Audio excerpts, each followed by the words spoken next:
اعوذ باللہ من الشیطان الرجیم بسم اللہ الرحمن الرحیم۔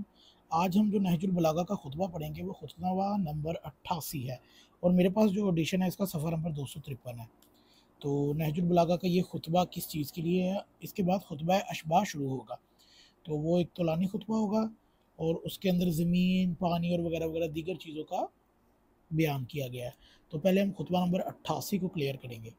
بسم اللہ الرحمن الرحیم۔ تمام حمد اس اللہ کے لیے ہے جو نظر آئے بغیر جانا پہچانا ہوا ہے اور سوچ بچار میں پڑے بغیر پیدا کرنے والا ہے۔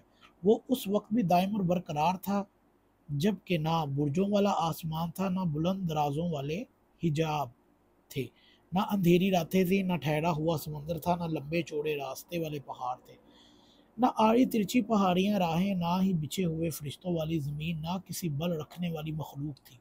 وہی مخلوقات کو پیدا کرنے والا اور اسی کا وارث ہے، اور کائنات کا معبود اور ان کا رازق ہے۔ سورج چاند اس کے منشا کے مطابق ایک ڈھیر پر بڑھے جانے کی سرتور کوششوں میں لگے ہوئے ہیں۔ سورج چاند اس کی منشا کے مطابق جو ہر نئی چیز کو فرسودہ اور دور کی چیزوں کو قریب کر دیتے ہیں۔ اس نے سب کو روزی بانٹ رکھی ہے، وہ سب کے عمل کردار سانسوں کو شمار تک کو جانتا ہے۔ وہ چوری چھپی نظروں اور سینے کی مخفی نیتوں اور صلب میں اس کے ٹھکانوں اور شکم میں اس کے سونپے جانے کی جگہوں کا احاطہ کیے ہوئے ہے، یہاں تک کہ اس کی عمریں اپنی حد و انتہا کو پہنچ جائیں۔ وہ ایسی ذات ہے کہ رحمت کی وسعتوں کے باوجود اس کا عذاب دشمنوں پر سخت ہے، اور عذاب کی سختیوں کے باوجود دوستوں کے لیے اس کی رحمت وسیع ہے۔ جو اسے دبانا چاہے اس پہ قابو پا لینے والا، اور جو اس سے ٹکر لینا چاہے اسے تباہ و برباد کرنے والا، بے شک، اور جو اس کی مخالفت کرے اسے رسوا و ذلیل کرنے والا، اور جو اس سے دشمنی برتے اس پر غلبہ پانے والا ہے۔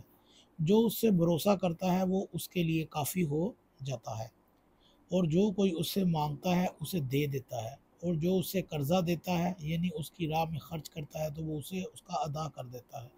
جو شکر کرتا ہے الحمدللہ رب العالمین، وہ اسے بدلہ دیتا ہے۔ اللہ کے بندوں، اپنے نفسوں کو تو تولے جانے سے پہلے تول لو، اور محاسبہ کیے جانے سے قبل خود اپنا محاسبہ کر لو۔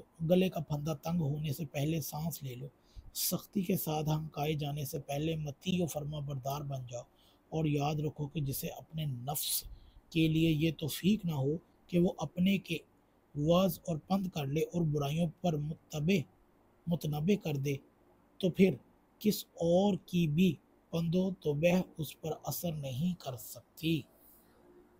اگر آپ کو یہ ویڈیو اچھی لگے تو اسے ضرور شیئر کیجیے گا۔